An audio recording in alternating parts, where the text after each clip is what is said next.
Living today can be hard, but what would you do if you had to live in a cellar with 14 other people in a place called Hell on Earth?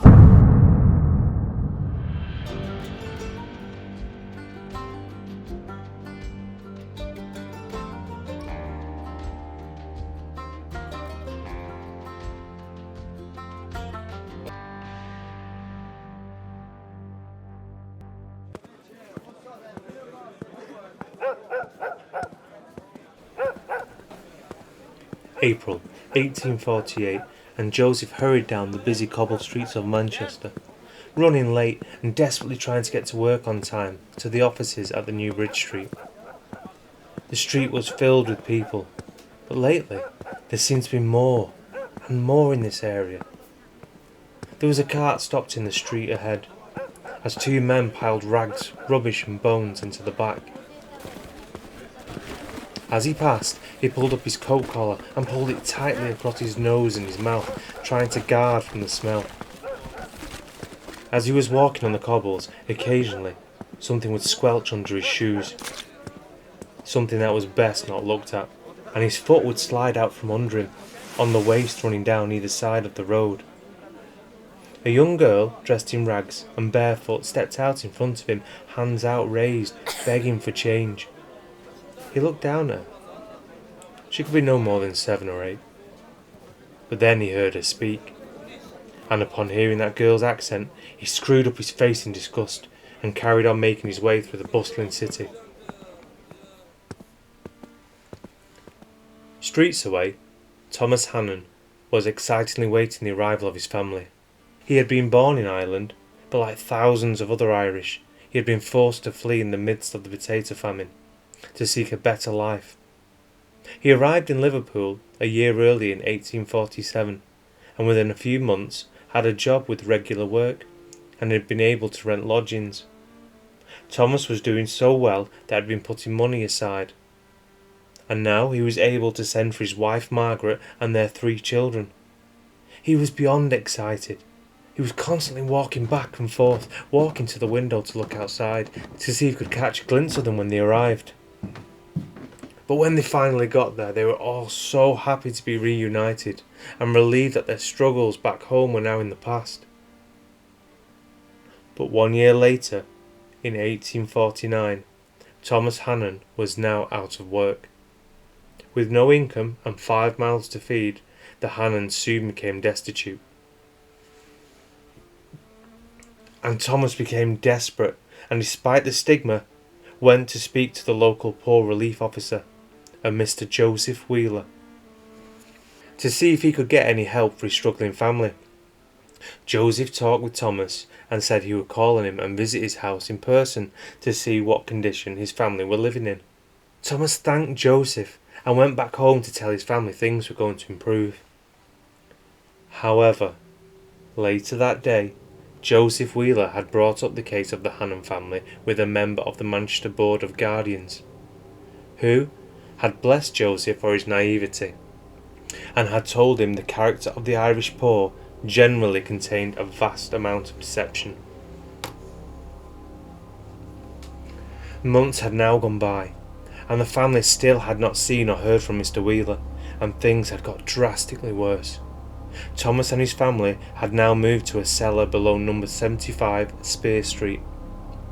This cellar had been split into 2. This was to generate more income, with the back room 7 foot by 10 foot and 5 foot high, containing 2 different families of around 10 people, whereas Thomas's family had the front room to themselves 10 foot by 10 foot and 5 foot high. But their home contained no furniture. It was damp and dark, and they sat on the floor by candlelight. And when they slept on wooden shavings and rags, so they didn't have to sleep on the cold stone floor. Things had become very desperate for Thomas.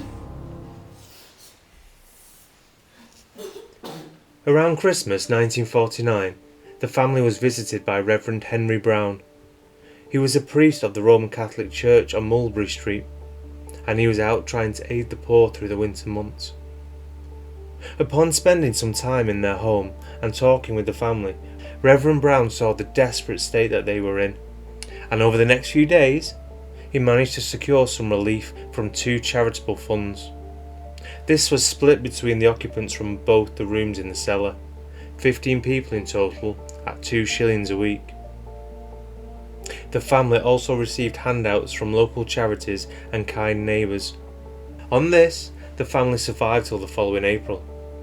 However, it wasn't enough, and Thomas, who still couldn't find work, went out begging with his children every day, all dressed in rags and barefoot as they couldn't afford shoes. But for Margaret, Thomas's wife, who had been healthy up until living in the cold, damp cellar, her health had now started to deteriorate rapidly, and with no money for a doctor, the family just had to do what they could. And on April 1850, Margaret Hannon died of pneumonia. When her body was removed and examined by a surgeon, he said it was the most emaciated he had ever seen. At the inquest into Margaret's death, it was said although official assistance from the Poor Relief Officer Joseph Wheeler would not have cured the pneumonia, it would have prolonged her life. And for that reason, Joseph Wheeler was arrested and found guilty of manslaughter.